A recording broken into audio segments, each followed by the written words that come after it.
Amin. Puji Tuhan saudaraku, suatu praise and worship yang luar biasa. Praise the Lord. What a mighty praise and worship that we have this morning.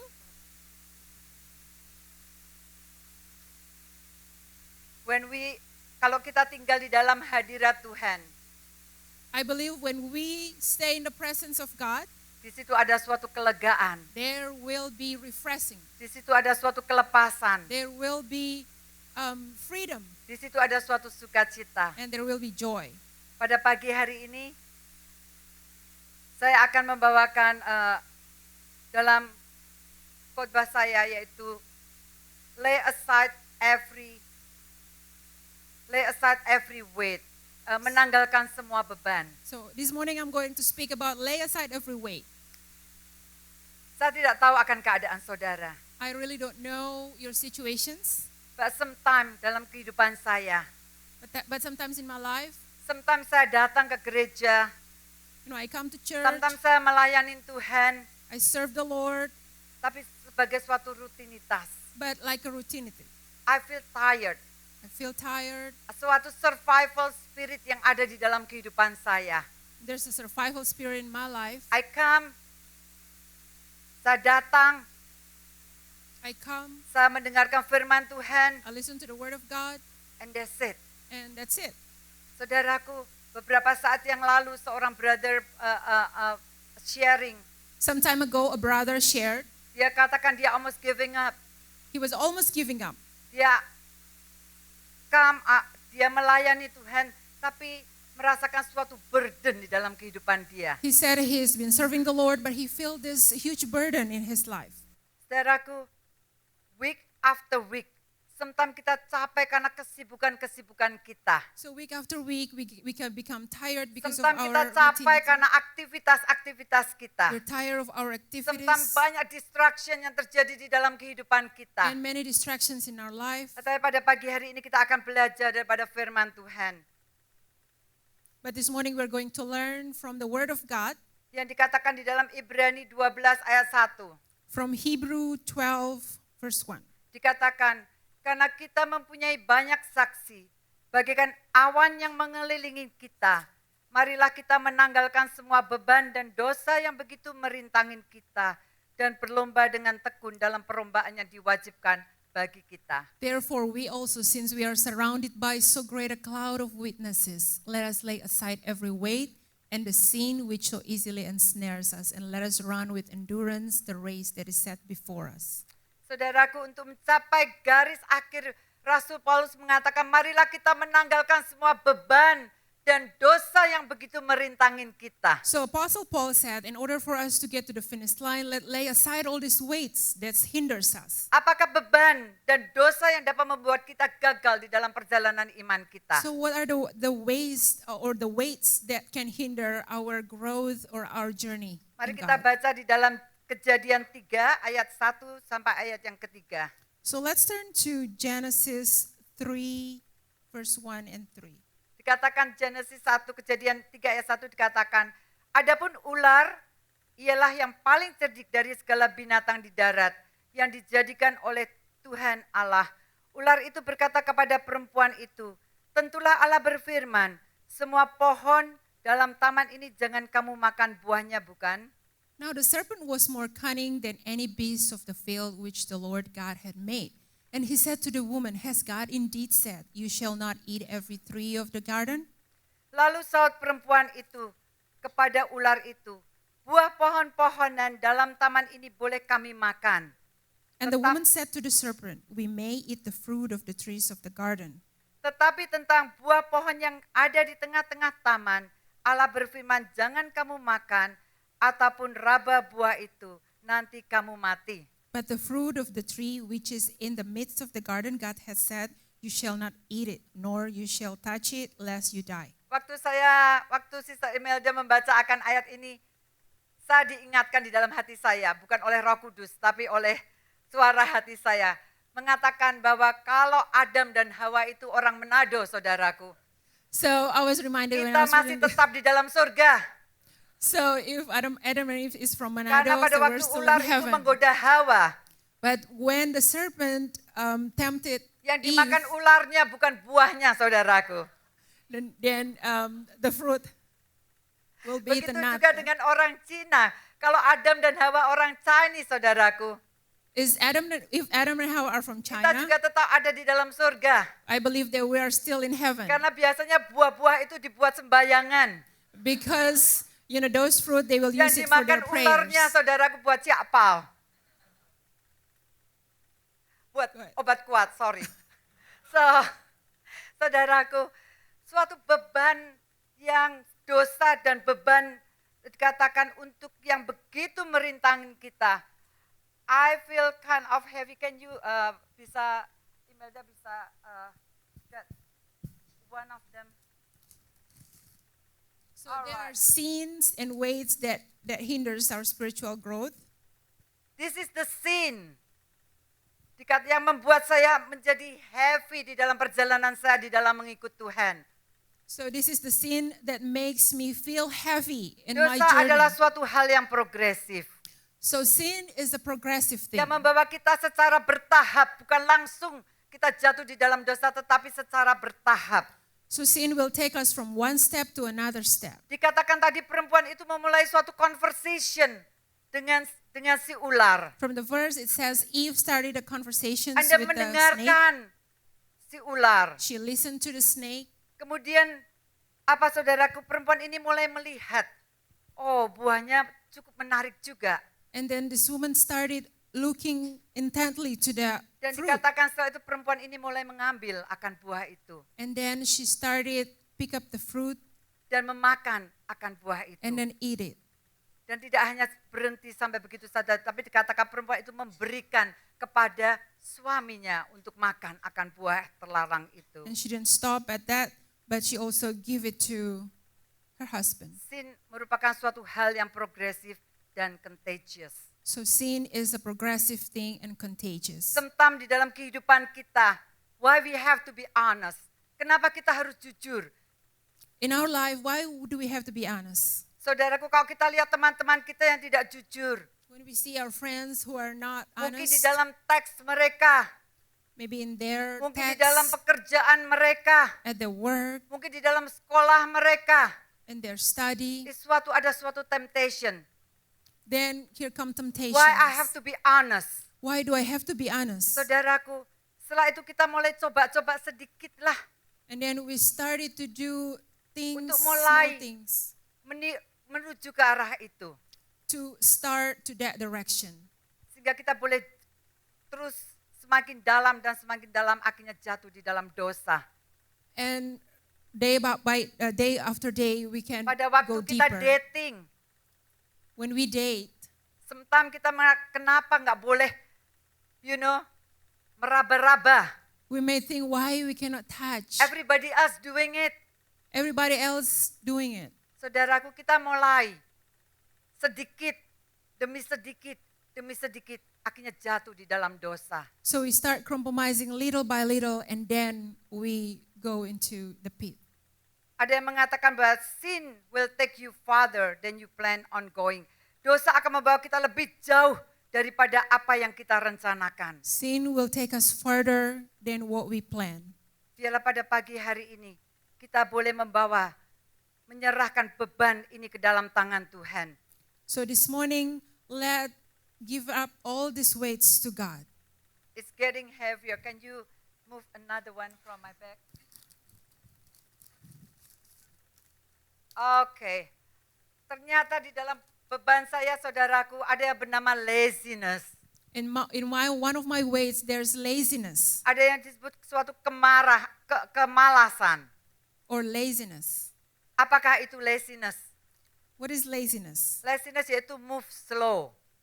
Moving slowly. Dikatakan mager, malas gerak. Malas gerak. Saudaraku, dikatakan bahwa laziness yaitu menyukai hal-hal yang easy. Love the easy thing. The laziness loves easy things. Kalau ada challenge sedikit, kita udah giving up. When challenges come, they started to give up. Di dalam 2 Tesalonika 3 ayat yang ke-11. 2 Thessalonians 3:11. Dikatakan, kami katakan ini karena kami dengar bahwa ada orang yang tidak tertib hidupnya dan tidak bekerja, melainkan sibuk dengan hal-hal yang tidak berguna. For we hear that there are some who walk among you in a disorderly manner, not working at all, but are busybodies. Di dalam 1 Timotius 5:13 dikatakan, lagi pula dengan keluar masuk rumah orang, mereka membiasakan diri bermalas-malas, dan bukan hanya bermalas-malas saja, tetapi juga meleter dan mencampurin soal orang lain, dan mengatakan hal-hal yang tidak pantas. And besides, they learn to be idle, wandering about from house to house, and not only idle, but also gossips and busybodies, saying Saudaraku, things. busy people help, tapi lazy person just walk and talk. Busy people help, but lazy people, they just walk and talk. Laziness bisa membuat kita untuk kita terhambat di dalam kehidupan iman kita. Laziness can hinder our growth in our spiritual journey. Ada 3 macam orang Kristen, saudaraku. So there are 3 kinds of Christians. Orang Kristen yang pertama yaitu orang Kristen yang mendengar akan firman Tuhan. Number one is the Christians who listen to the word. Yang maybe taking the notes, menyukai firman Tuhan. Take note, love the word of God. Suatu hal yang good. Tapi after kebaktian selesai lupa, saudaraku, apa yang difirmankan. These are a good thing, but after the service, then they forgot everything that's being preached. Orang Kristen yang kedua, orang Kristen yang the doer. The second one is the Christian who are the doers. Yang mau melakukan segala sesuatu. They want to do everything, Tetapi tidak mau mendengarkan pendapat orang but lain. they don't want to listen to other people's opinion. Bekerja untuk dirinya sendiri, tidak mau bekerja secara tim. And they work for themselves, they don't Untuk want to be in a menonjolkan team dirinya sendiri. in order to self-seeking or show themselves. Dan orang Kristen yang ketiga yaitu orang Kristen seperti saudara semua yang suka mendengarkan akan firman And Tuhan. the third Christians are just like Dan everyone in here. melakukannya di dalam kehidupan sehari-hari. Listen to the word of Amen. God and then Walk the talk. walk the talk. Saudaraku, lazy people, orang yang malas tidak pernah plan. Tidak pernah membuat perencanaan. Lazy people never plans. Dikatakan bahwa orang tidak pernah merencanakan untuk gagal. Benar, saudaraku? None of us, we plan to fail. We never plan to fail. Tapi katakan mereka seringkali gagal untuk membuat rencana. But they fail to make plans. Ya, many students, saudaraku, mereka fail karena mereka tidak mempunyai plan and goal. Many students fail because they have no plans or goals. Udah 8 tahun di kampus, saudaraku. Ditanya kapan graduate. 8 years in college. Mengatakan I still love my dosen, my I professor. still love my professors. Sudah 7 tahun pacaran, saudaraku. 7 years in dating. Katakan kapan So kawin. when are you going to get married? Oh, kitanya masih suka begini aja. We just want to be like this. Saudaraku, tidak ada plan, tidak mempunyai suatu rencana. Di dalam karya, maybe di dalam ministry kita, saudaraku, sehingga terjadi suatu kegagalan. So failure happens when we have no plans in our work, on our ministries. It's getting heavier. It's getting heavier again, Bu. Bisa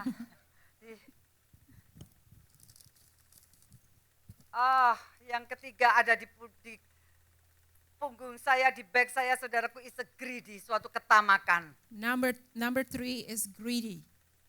Suatu ketamakan, saudaraku. Dikatakan greedy is a selfish desire to have more of something. Selfish desire to have more of something. Salah satu dosa ketamakan yaitu mencari keuntungan diri sendiri. So the sin of greediness is self-seeking Meskipun harus mengorbankan orang lain. by sacrificing other people. Hal ini, saudaraku, bisa membuat kita tersendat-sendat di dalam perjalanan iman kita. So these are the things that we can make us slow in our growth. Dikatakan di dalam 1 Timotius 6:10. Mari kita buka 1 Timotius 6:10. Sementara dengan adanya high tech, kitanya jadi enak, saudaraku, enggak usah bawa firman Tuhan. Tapi mari kita akan belajar mengenai laziness. Let's just dig the word of God. Kita mulai belajar karena dikatakan bahwa kita akan diombang-ambingkan angin pengajaran zaman. It's okay. Sometimes, with the technology we get lazy because everything is on the screen. So, but by today learning about laziness, let's bring our Bibles, so we don't have to get just depend on the technology. Dikatakan 1 Timotius 6:10 dikatakan, karena akar segala kejahatan ialah cinta uang. Sebab oleh memburu uanglah beberapa orang telah menyimpang dari iman dan menyiksa dirinya dengan berbagai-bagai duka. For the love of money is the root of all kinds of evil, for which some have strayed from their faith in their greediness and pierced themselves through many sorrows. Saudaraku, giving is more than money. Giving is about more than money. Kita bisa memberikan suatu honor, penghormatan. We can give honor, Kita bisa memberikan kasih. we can give love, Kita bisa memberikan talent kita. we can give our talents, Kita bisa memberikan waktu kita. our time. Saudaraku, Saint Francis ada suatu doa yang mengatakan, May I give peace where there is a strife. Untuk saya bisa memberikan damai di mana ada keributan atau konflik. For us to give peace where there's strife. Kita bisa memberikan kasih di mana ada kebencian. Give love where there's hatred. Kita bisa memberikan pengampunan di mana kita merasa waktu kita disakitin atau dilukain. Giving forgiveness when we are being hurt. Kita bisa memberikan faith, kita bisa memberikan iman di mana ada ketidakpastian Giving faith when atau there's doubt. kekhawatiran. Kita bisa memberikan pengharapan di mana ada keputusasaan. Giving hope when there's despair.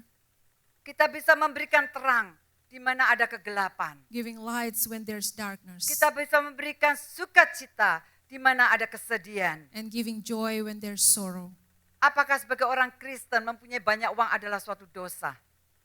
Is it sin to have more money as a Christian? It's not at all. It is not at all. Tapi dikatakan cinta akan uang adalah akar dari segala kejahatan. But the love of money is the root of all evil. Karena dengan itu kita dapat menghalalkan segala cara. Bahkan dikatakan kita bisa menyimpang dari iman kita. Because with money we can justify all means, and The question is, do we possess the money or the money possess us? Apakah kita yang memiliki uang itu ataukah uang yang memiliki kita? do we possess the money or the money has us? Many years ago, seorang billionaire Rockefeller ditanya, how much money is enough? A billionaire Rockefeller was asked how much money is enough. Dia mengatakan $1 more. He said $1 more. Wow, $1 more. Tidak ada suatu kepuasan, saudaraku. There's no satisfactions in life. Kalau money itu memiliki kita, If money owns us, kalau hal-hal something yang lebih apa yang kita punya itu memiliki kehidupan kita. if all the materials owns us, Maybe itu family saudara, maybe our family, maybe itu uang saudara, or maybe your money, maybe itu investment saudara, your investment, maybe itu ministry saudara. or your ministry. Kalau hal itu memiliki akan kehidupan kita, If those things we owns never us, satisfy. they will never be satisfied. $1 more. $1 more. $1 more. $1 more. Saudaraku, tapi pada pagi hari ini, saya juga diajar, kita semua diajar, apa yang ada di dalam bag kita yang membuat kita heavy di dalam mengikuti Tuhan. So this morning we are all being teach whatever in our bag Yang membuat kita terlunta-lunta di dalam mengikuti Tuhan. that make us being slow in following Christ. Kita boleh kembali, kita boleh angkat, kita boleh berikan kepada Tuhan. Let's lift it up and lay aside. Tuhan tidak membutuhkan akan money kita. God doesn't need our money. Waktu ditanya seorang pemuda, seorang leaders di dalam Lukas 18 waktu dia ditanya, In Luke chapter 18, there's a man. dikatakan, Tuhan, apa yang saya harus kerjakan untuk saya bisa masuk ke dalam kerajaan surga? So he asked Jesus, Untuk saya God, boleh memperoleh hidup yang kekal. what should I do to inherit eternal Dikatakan bahwa life? Yesus mengatakan, jangan berzina, And Jesus said, do not jangan berzina. commit Do not commit adultery. adultery. Jangan membunuh, Do not kill. jangan mencuri, Do not steal. jangan mengucapkan saksi dusta. And do not lie. Hormati ayahmu dan ibumu. honor your parents. Dia mengatakan semuanya itu Tuhan sudah saya lakukan sejak saya masih muda. But this young man said that I have done all of those since I'm I a was good little. Jewish man. I am a Jewish man. I'm doing everything when I was young. And When I've I was done- still young. I have done everything when I was still Waktu young. Tuhan mengatakan, masih ada satu lagi yang harus kamu lakukan. But when Jesus said that there's one thing that you Yaitu have jual. to do, Apa yang kamu milikin. sell everything that you have Dan bagi-bagikan itu kepada orang miskin. and share to the poor Dan ikut aku. and follow me. Apa yang firman Tuhan katakan? So what does the word say? Anak muda ini dengan sedih meninggalkan Yesus. And this young man left Jesus It's not about the sadly. money. It's not about the money. It's not about apa yang kita punya It's not about what we have. di dalam dunia ini. In Tetapi this yang world. terutama di dalam dunia ini, yaitu untuk menjadikan Tuhan jadi prioritas di dalam kehidupan kita. The main thing in this world is to When make we put Jesus the him priority.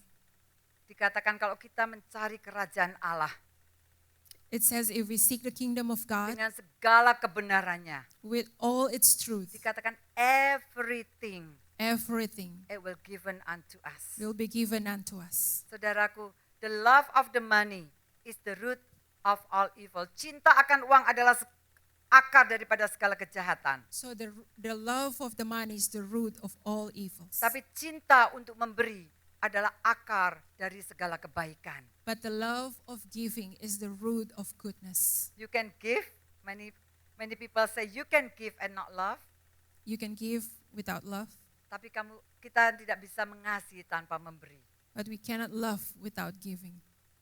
It's getting uncomfortable again. Can you? Banyak saudaraku.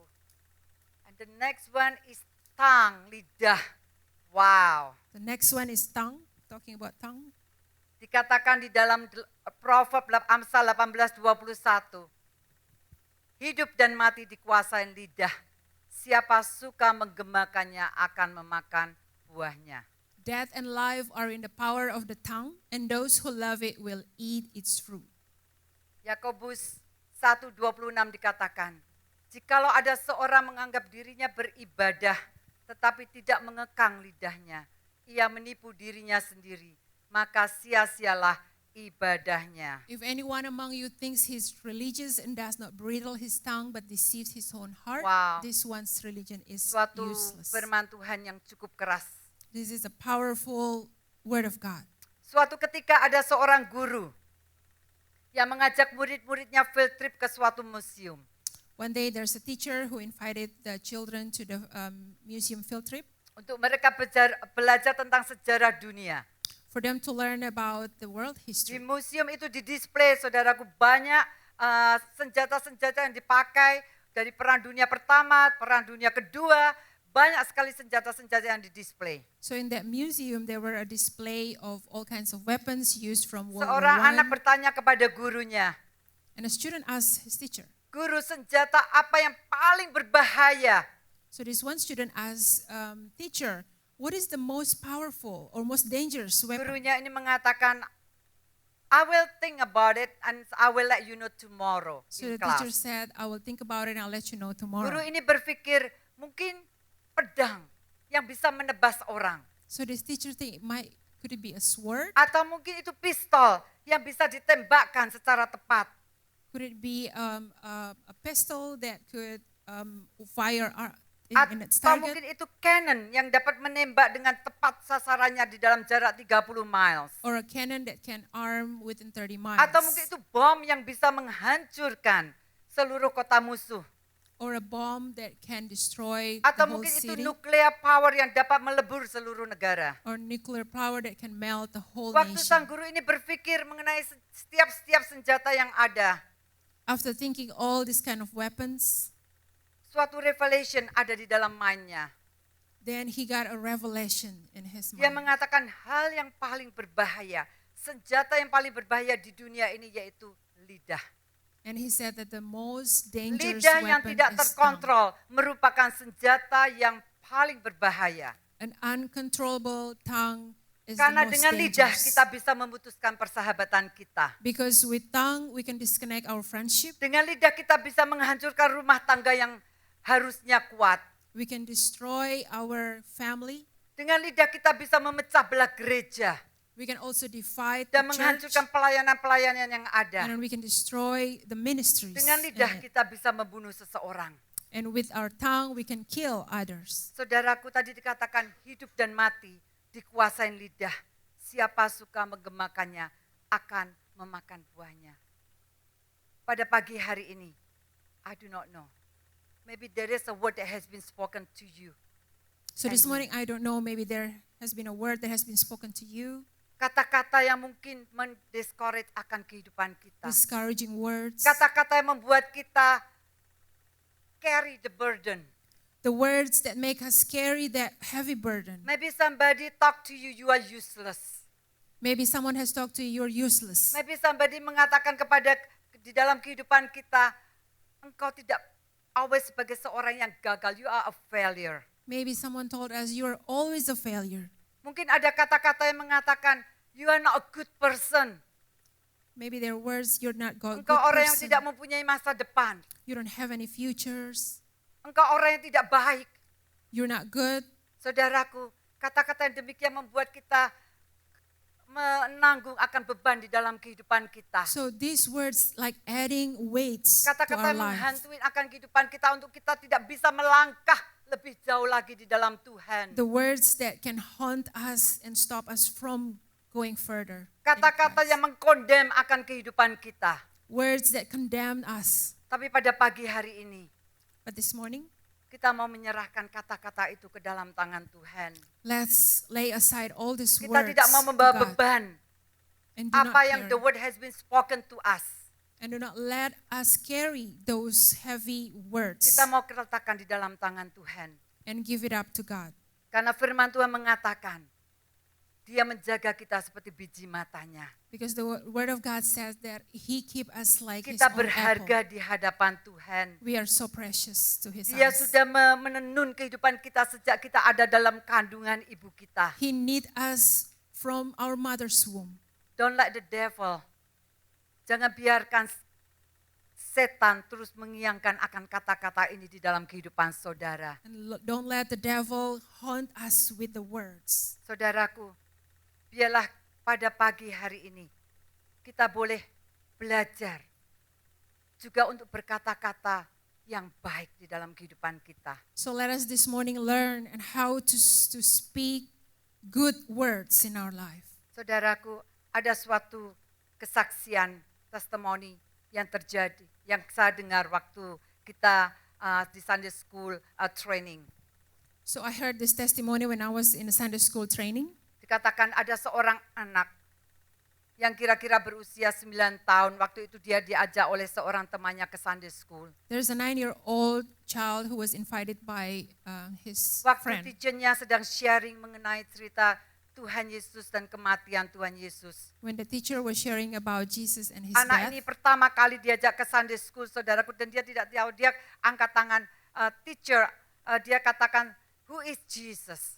so being the first time in that class, he raised up his hand and said, "Teacher, who is Jesus?" Mungkin the first time teachernya menjawab, oh Tuhan adalah the Savior.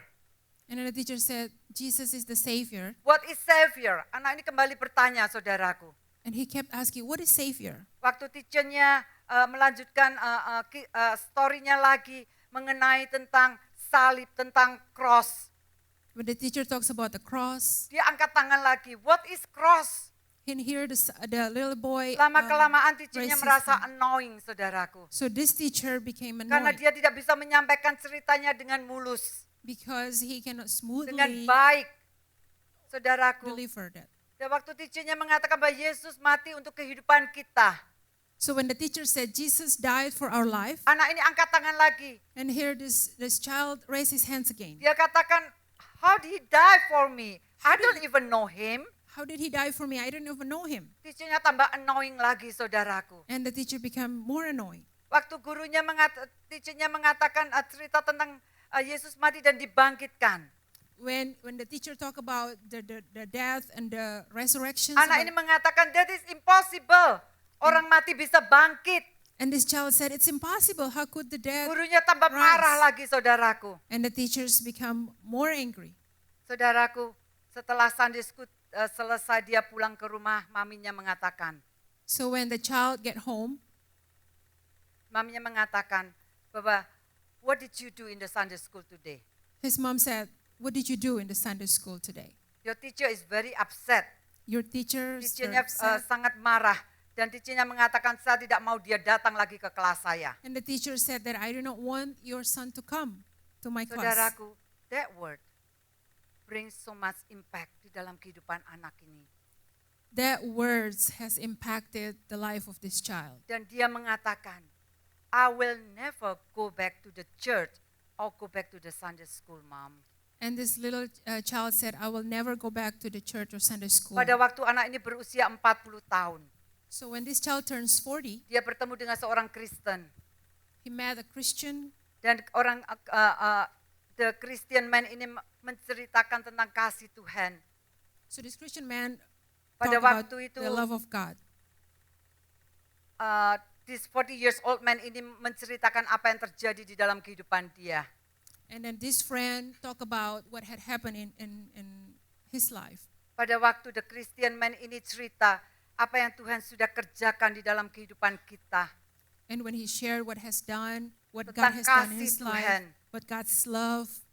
Dan invite the 40 years old man ini go back to the church. So he invited this 40-year-old man to go back to the church. The 40 years old man ini mengatakan kepada dia, I wish I can meet you when I'm 9 years old. So this 40-year-old man said, I wish I could meet you when I was 9. To know who is Jesus To know that who you is tell me Jesus, right now. that you are telling me now.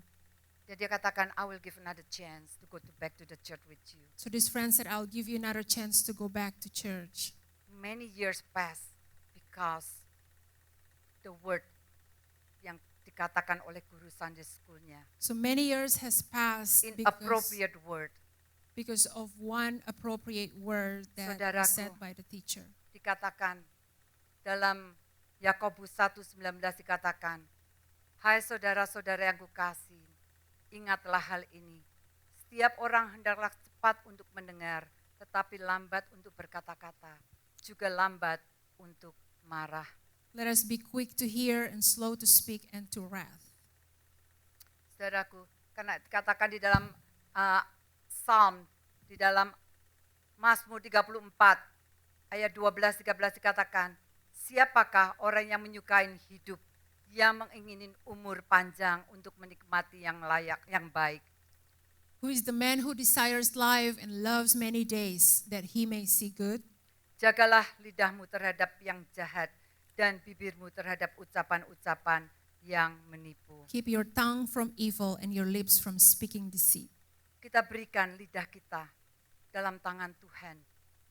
So let's give our tongue Let in the the Holy hands of Spirit God. always guide us And let the Holy Spirit guide and us helping us. and help us. Apa yang kita ucapkan, Whatever we say, apa yang kita ucapkan untuk teman-teman kita, whatever we say to our mungkin friends, untuk anak kita, to our children, mungkin untuk siapa saja di dalam kehidupan kita, untuk keluarga kita, and whoever come to our life, kita bertanggung jawab di hadapan Tuhan. they will be held accountable one day before God. Dan the next one, saudaraku, I think hopefully it's not many anymore. Okay. It's getting easier, saudaraku. Worry, Next one is worry. tentang khawatir. Siapa Worry. yang tidak pernah khawatir dalam kehidupan kita? Who never worry here? I worry a lot. I worry a lot. Saudaraku, saya khawatir tentang dengan anak saya.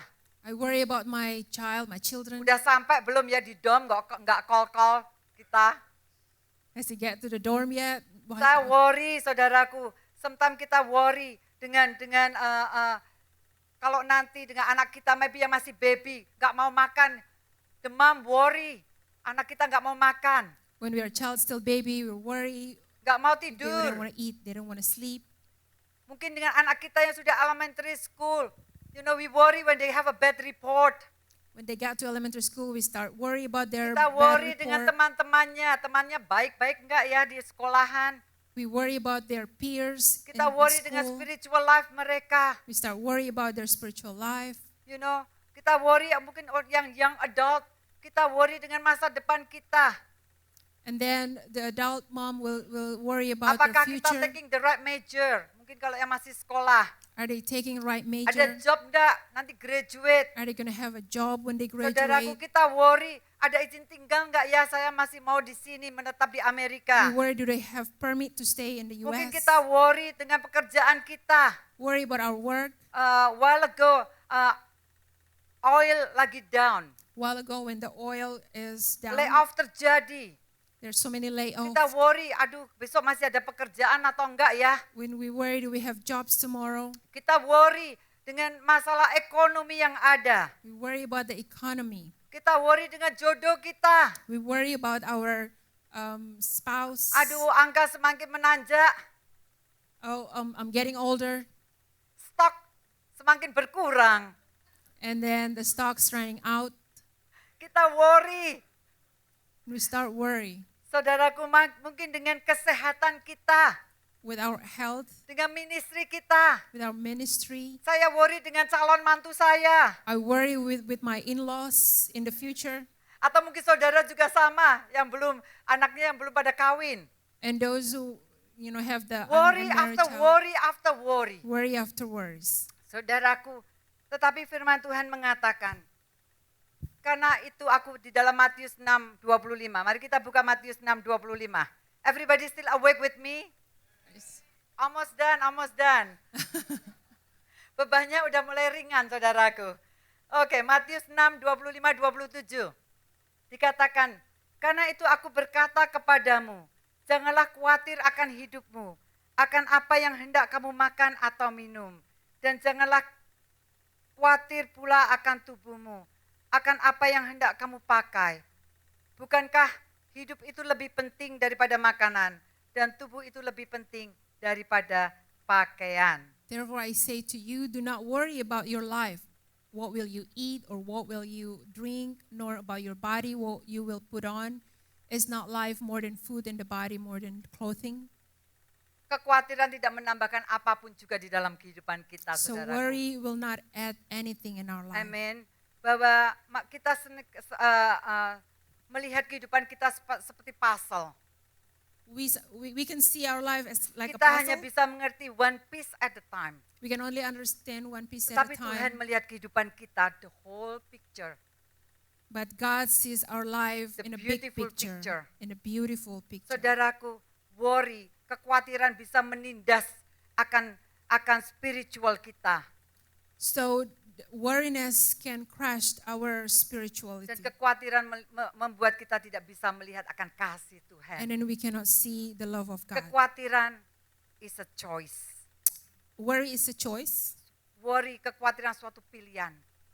It's a choice for us. Biarlah kita boleh memilih untuk memberikan worry-worry kita kepada Tuhan. So we have to choose to give up our worries to God. Yang, let's see, how many more break we have here? Berapa? Oh, one. It feels so good. Yang terakhir, saudaraku, yaitu bitterness. Last one is bitterness, Bitterness adalah suatu unforgiving spirit. unforgiving spirit. Suatu spirit yang tidak mau mengampuni. A spirit that do not want to forgive. What is bitterness? What is bitterness? Bitterness dikatakan di dalam dictionary a poison to the soul. It is a poison to our soul. Racun di dalam jiwa kita. Dikatakan bitterness sama dengan strong anger. It's like a strong anger. Bitterness dikatakan spirit of heaviness. It's a spirit of heaviness, Hold the grudge. that holding grudge. You know, discontent, tidak ada kepuasan. There's discontentment Bitterness have a big effect di dalam tubuh kita. and has a big effect in our life. Suatu spirit unforgiveness, saudaraku, bisa membuat kita stres. The unforgiving spirit can lead us Bisa to membuat stress, high blood pressure, increases the blood pressure, ulcer, creating bahwa ulcers, mungkin bahkan cancer, and also saudaraku, leading to cancer, emosi yang tidak terkontrol, emosi yang meledak-ledak. uncontrollable emotions. Saudaraku, bitterness adalah suatu akar Bitterness is like a root yang tidak kelihatan. that we cannot see?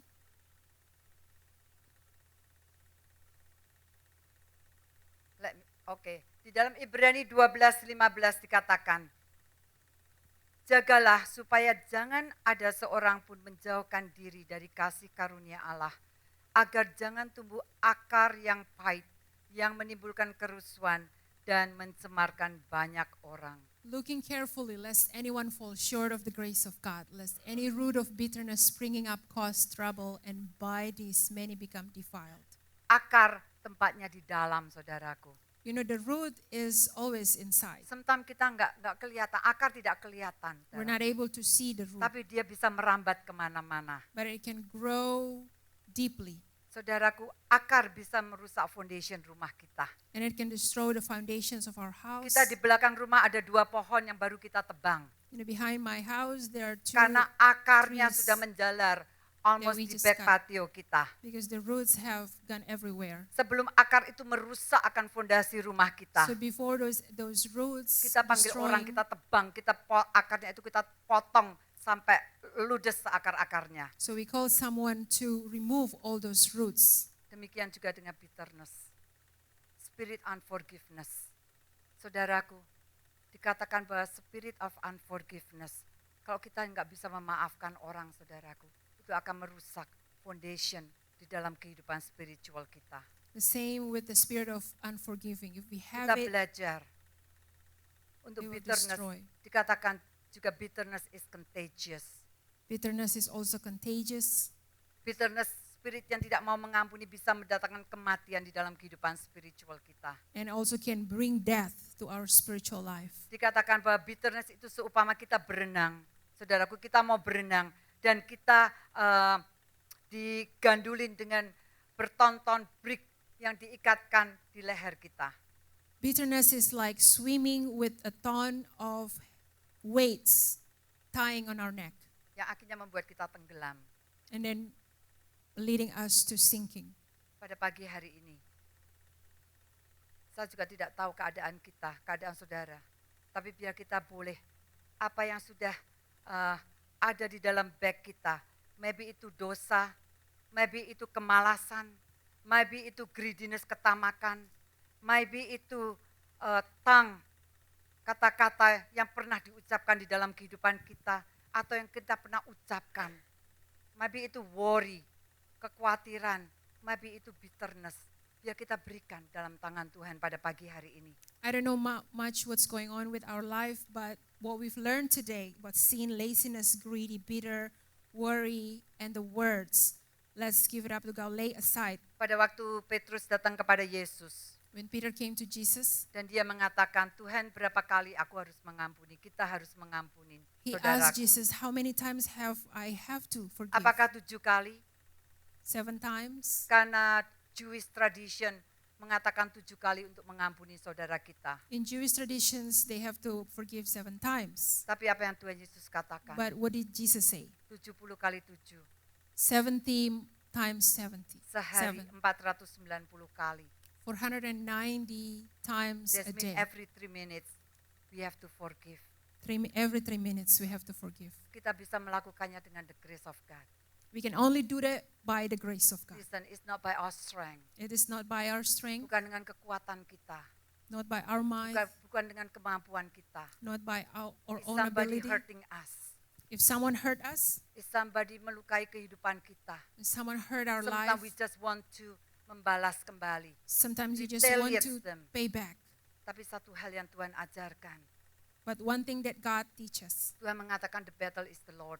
the battle is the And Lord the victory is ours. and the victory is ours. Saudaraku, kita mau belajar menghambal diri kita untuk merendahkan diri kita di bawah naungan tangan Tuhan. So let's humble ourselves under the hands of God. Suatu testimoni dari Hanelid and Pastor Werner. So one testimony about Pastor Werner and Kita akan Hannah. melihat cuplikan video sebentar lagi. Mereka mempunyai kehidupan comfortable di South Africa. Pastor Werner was pastoring the church in South Africa. They had a comfortable life in South Africa, Dan pastoring church. istrinya Hanelid adalah seorang dokter yang bekerja di hospital di trauma unit. And the wife is a doctor working in trauma unit. Tahun 2002, Saudaraku, sewaktu berkunjung ke Afghanistan, mereka mendengar calling daripada Tuhan yang sedemikian clear. In 2002, they heard a calling from God to go to Untuk menjadi Afghanistan, tangan dan kaki Tuhan